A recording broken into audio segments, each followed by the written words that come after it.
அஸ்ஸலாமு அலைக்கும். வாங்க இன்னைக்கு எண்ணெய் கத்திரிக்காய் புளிக்குழம்பு வைக்கிறோம். சூப்பராக இருக்கும்.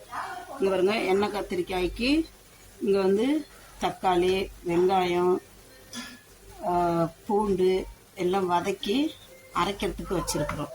இங்கே வந்து வெங்காயம் தாளிப்பு கொடுத்துருக்குறேன்.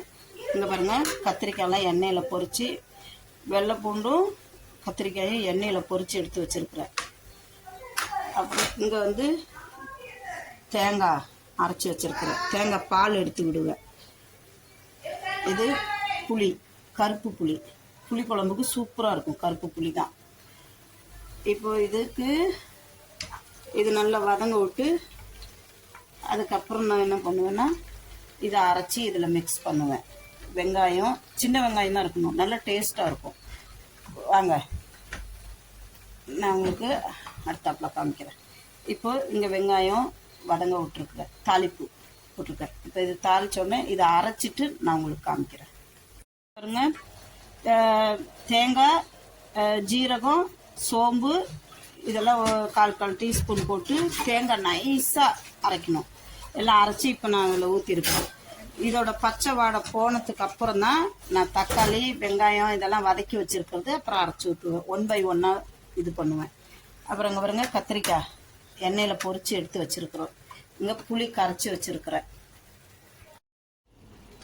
இப்போ வந்து மல்லித்தூளும் மிளகாத்தூளும் போட்டிருக்கேன். இதோட பச்சை வாடை போனதுக்கு அப்புறம் தான் இந்த வெங்காயம் தக்காளி எல்லாம் அரைச்சி வச்சிருக்கல அதை ஊற்றுவேன். அப்புறம் புளி ஊற்றுவேன். புளியெல்லாம் ஊற்றிட்டு, ஏன்னா கத்திரிக்காய் நம்ம ஆல்ரெடி வந்து எண்ணெயிலே ஃப்ரை பண்ணி வச்சுட்டோம். இதெல்லாம் குழம்பெல்லாம் ரெடி ஆனதுக்கப்புறம் கத்திரிக்காயை தூக்கி கொட்டி உப்பு பார்த்துட்டு இறக்க வேண்டியதான். இட்லிக்கு, தோசைக்கு, தயிர் சாதம், வெள்ளை சாப்பாடு எல்லாத்துக்கும் செம்மையாக இருக்கும். வாங்க காமிக்கிறேன். இங்கே பாருங்க, மல்லித்தூள் மிளகாத்தூள் எல்லாம் போட்டு எண்ணெய் திரிஞ்சு வந்துருச்சுங்களா. இப்போ வந்து இந்த அரைச்சி வச்சிருக்கிற தக்காளி, வெங்காயம், வெள்ளைப்பூடு இது 3ஐயும் போட்டு நல்லா கிண்டி விடுங்க.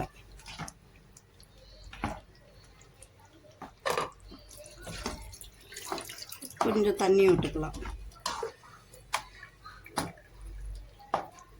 கெட்டியாக வச்சாதான் சூப்பராக இருக்கும் இந்த குழம்பு.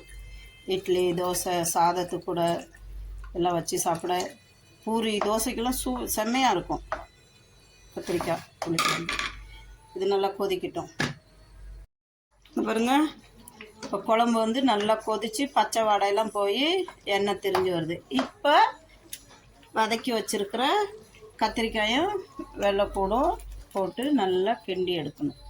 ஒரு 5 நிமிஷம் அதிலே வேக விடணும். அப்புறம் உப்பு பார்த்து இறக்கிற வேண்டியது தான். சூப்பராக இருக்கும். பார்த்தீங்களா எப்படி இருக்குது? பார்க்குறப்பே செம்மையாக இருக்குல்ல, டேஸ்ட்டும் செம்மையாக இருக்கும் இந்த புளிக்குழம்பு. வாங்க பிஸ்மில்லா சாப்பிட்லாம்.